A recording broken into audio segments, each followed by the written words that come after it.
ನಮಸ್ತೆ ವೀಕ್ಷಕರೇ, ಆನ್ಲೈನ್ ಬೆಟ್ಟಿಂಗ್ಗಳು ಇತ್ತೀಚಿನ ದಿನಗಳಲ್ಲಿ ಯುವಕರನ್ನು ಅತಿ ಹೆಚ್ಚು ಆಕರ್ಷಿಸುತ್ತಿದೆ.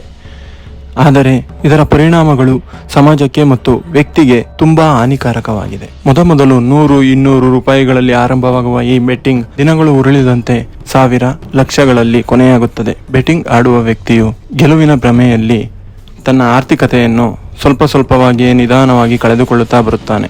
ಈ ಬೆಟ್ಟಿಂಗ್ ಆ್ಯಪ್ಗಳಲ್ಲಿ ಗೆದ್ದವರಿಗಿಂತ ಸೋತವರೇ ಅತಿ ಹೆಚ್ಚಾಗಿ ಕಾಣಲ್ಪಡುತ್ತಾರೆ. ಬೆಟ್ಟಿಂಗ್ನಿಂದ ಮನೆ ಮಠ ಕಳೆದುಕೊಂಡು ಬೀದಿಗೆ ಬಂದವರೇನು ಕಮ್ಮಿ ಇಲ್ಲ. ಈ ಬೆಟ್ಟಿಂಗ್ ಆ್ಯಪ್ಗಳ ಜಾಹೀರಾತುಗಳಲ್ಲಿ ಗೆದ್ದವರನ್ನು ತೋರಿಸುತ್ತಾರೆ, ಆದರೆ ಅವರುಗಳು ಬೆರಳು ಎಣಿಕೆಯಷ್ಟು ಮಾತ್ರ. ಆದರೆ ಈ ಬೆಟ್ಟಿಂಗ್ ಆ್ಯಪ್ಗಳಿಂದ ತಮ್ಮ ಜೀವನವನ್ನು, ಮನೆ ಮಠವನ್ನು ಕಳೆದುಕೊಂಡವರ ಸಂಖ್ಯೆ ನೂರಾರು ಸಾವಿರಾರಷ್ಟಿದೆ.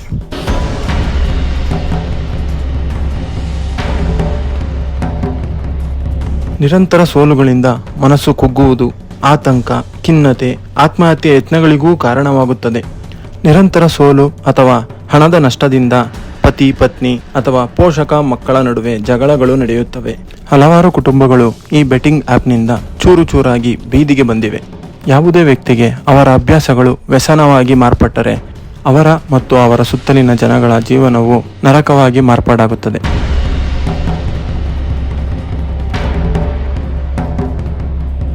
ಇದಕ್ಕೆ ಉದಾಹರಣೆ ಎಂಬಂತೆ 32 ವರ್ಷದ ಅನಿಲ್ ಪಾರಪ್ಪ ಕಾನ್ವಾಟಿ ದುಶ್ಚಟಕ್ಕೆ ದಾಸನಾಗಿದ್ದು ಆನ್ಲೈನ್ ಬೆಟ್ಟಿಂಗ್, ಕುಡಿತ, ಮೋಜು ಮಸ್ತಿಗಾಗಿ 20 ಲಕ್ಷ ರೂಪಾಯಿಗಳನ್ನು ಸಾಲ ಮಾಡಿದ್ದ.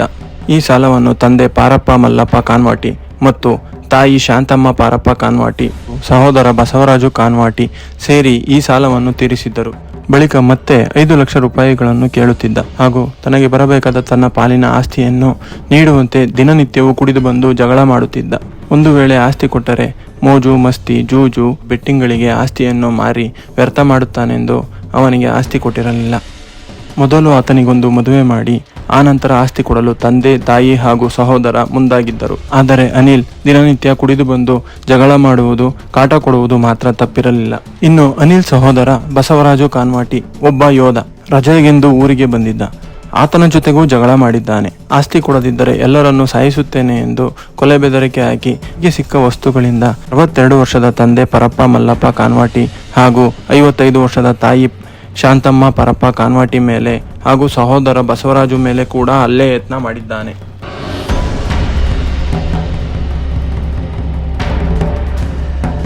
ಅನಿಲ್ ತಾನು ಕೊಲೆಯಾದ ದಿನದಂದು ಕೂಡ ಕುಡಿದು ಬಂದು ಮನೆಯಲ್ಲಿ ಗಲಾಟೆ ಮಾಡಿದ್ದಾನೆ.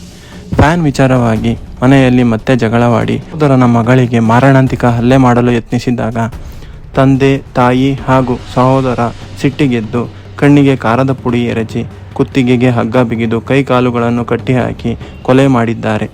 ನಂತರ ಶವವನ್ನು ಮನೆಯಿಂದ ಹೊರಗೆ ತಂದು ಶವದ ಮೇಲೆ ಡೀಸೆಲ್ ಸುರಿದು ಬೆಂಕಿ ಹಚ್ಚಿ ಸಾಕ್ಷಿ ನಾಶ ಮಾಡಲು ಯತ್ನಿಸಿದ್ದಾರೆ ಎಂದು ತಿಳಿದು ಬಂದಿದೆ. ತಂದೆ, ತಾಯಿ ಹಾಗೂ ಸಹೋದರನನ್ನು ಪೊಲೀಸರು ಬಂಧಿಸಿದ್ದು ಇನ್ನಷ್ಟು ವಿಚಾರಣೆ ಮಾಡುತ್ತಿದ್ದಾರೆ. ಅನಿಲ್ನ ಬೆಟ್ಟಿಂಗ್ ಹಾಗೂ ಕುಡಿತದ ಹುಚ್ಚಿಗೆ ಒಂದು ಕುಟುಂಬವೇ ಬೀದಿ ಪಾಲಾಗಿದೆ.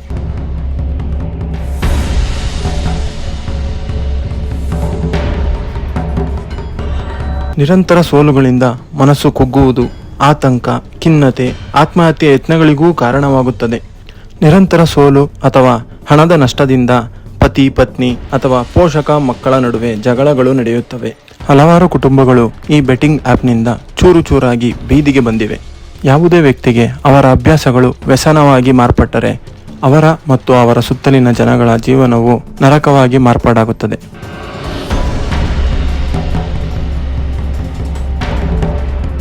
ಬೆಟ್ಟಿಂಗ್ ವ್ಯಸನಕ್ಕೆ ಹಣ ಬೇಕಾಗಿರುವುದರಿಂದ ಕೆಲವರು ಕಳ್ಳತನ, ಮೋಸ, ಅಕ್ರಮ ಕಾರ್ಯಗಳಲ್ಲಿ ಕೂಡ ತೊಡಗುತ್ತಿದ್ದಾರೆ.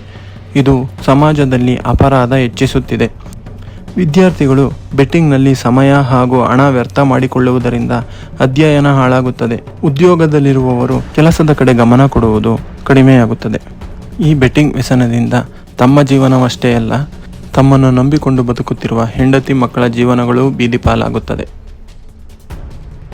ಈ ವಿಡಿಯೋದ ಬಗ್ಗೆ ನಿಮ್ಮ ಅಭಿಪ್ರಾಯವನ್ನು ವ್ಯಕ್ತಪಡಿಸಿ ಎಂದು ಕೇಳಿಕೊಳ್ಳುತ್ತಾ ನಮ್ಮ ಈ ವಿಡಿಯೋವನ್ನು ಮುಕ್ತಾಯಗೊಳಿಸುತ್ತಿದ್ದೇವೆ. ಧನ್ಯವಾದಗಳು.